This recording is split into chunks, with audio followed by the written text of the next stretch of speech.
இந்த வீடியோ எதுக்கு அப்படின்னு கேட்டிங்கன்னா, நம்மள மாதிரி தான் அவங்களும்.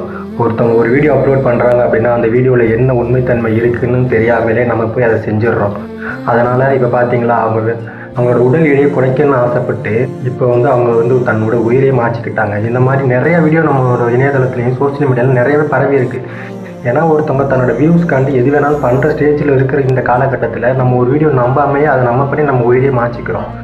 ஃபஸ்ட்டு அந்த வெங்காரங்கிறது ஒரு குங்குமம் தயாரிக்கிற வேதிப்பொருள். அதை சாப்பிட்டு அந்த பொண்ணுக்கு வயிற்று வலிந்து இப்படி இந்த மாதிரி இறந்து போயிட்டாங்க. அவங்க அப்பா கூட என்ன சொல்கிறாங்க இப்போ அப்படின்னு கேட்டிங்கன்னா, யாரும் சோசியல் மீடியாவில் வரதை பார்த்து நம்பி ஏமாறாதீங்க, அதை மட்டும் இல்லாமல் எதையும் பண்ணிக்காதீங்கன்னு சொல்கிறாங்க.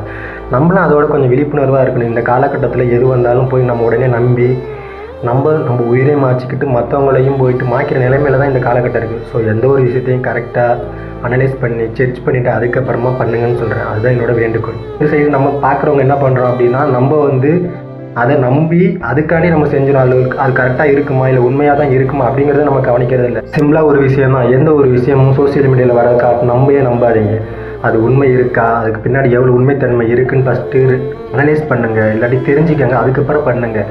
ஒரு விஷயம் உங்களுக்கு தேவைப்படுது அப்படிங்கிறப்போ அது ஒருத்தவங்க பண்ணியிருக்காங்க, ஒருத்தவங்க வீடியோ போட்டிருக்காங்க, அதை பார்த்து தான் நம்ம அதை கற்றுக்கணுங்கிறது இல்லை. நிறைய அனலைஸ் பண்ணுங்கள். அதுக்கப்புறமா எந்த ஒரு விஷயத்தையும் நம்ம செக் பண்ணி அதுக்கப்புறம் பண்ணுங்கள்.